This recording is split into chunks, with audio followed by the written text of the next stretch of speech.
एक दिन गाय जंगल में घास चर रही थी, तो गाय को देखकर शेर के मन में ख्याल आया कि क्यों ना इसका शिकार किया जाए। तो शेर ने उसका पीछा किया।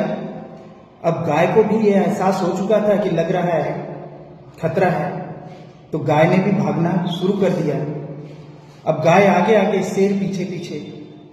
कुछ समय भागने के बाद गाय को लगा कि अब लग रहा है जान बचाना मुश्किल है। तो उसने क्या किया, भागते भागते एक तालाब सा, छोटा सा तालाब दिखा और वहां पर उस तालाब में छलांग लगा दी। अब शेर भी जब आया तो वो भी उस तालाब में छलांग लगा दिया। अब हुआ क्या कि वह तालाब नहीं था, दरअसल वह दलदल था। अब दलदल में दोनों जाके सेट हो गए। ना तो गाय आगे बढ़ पा रही है और ना ही शेर आगे बढ़ पा रहा है। कुछ समय बाद, कसमकस करने के बाद, जब कोई नहीं हिल पा रहा था तो अचानक से गाय हंसने लगी। तो गाय को हंसता हुआ देखकर शेर को बड़ा गुस्सा आया।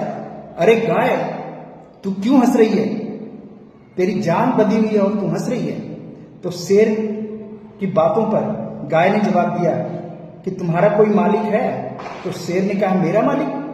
अरे मैं तो जंगल का राजा हूं, मैं इस जंगल का शेर राजा हूं और तुम मेरे मालिक की बात कर रही है। तो कह रही, तुम्हारा कोई मालिक नहीं है, लेकिन मेरा मालिक है।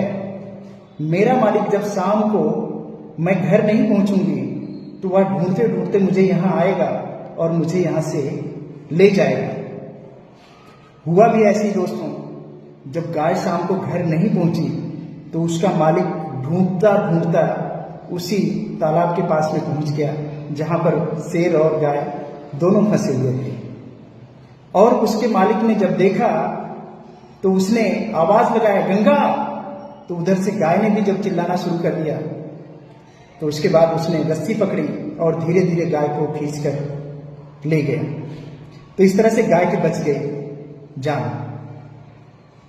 तो यही हाल आज के हमारे मानव जीवन का है। जब भी बच्चों को उनके माँ बाप फोन करते हैं, जब भी उनको कॉल करते हैं कि बेटा कहाँ है, शाम हो गई, अभी तक आया क्यों नहीं, तो बच्चों को लगता है कि मेरी आज़ादी में व्यवधान हो रहा है।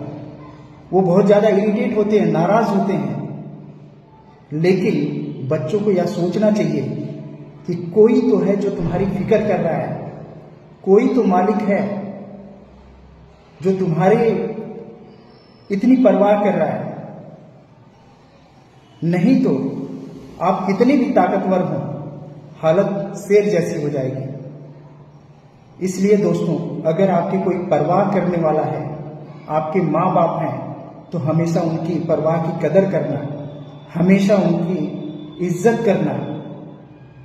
क्योंकि आप भी जानते हो, जब माँ बाप की बात बच्चों को बुरी लगने लगती है तो समझ लेना बच्चे नालायक हो चुके हैं।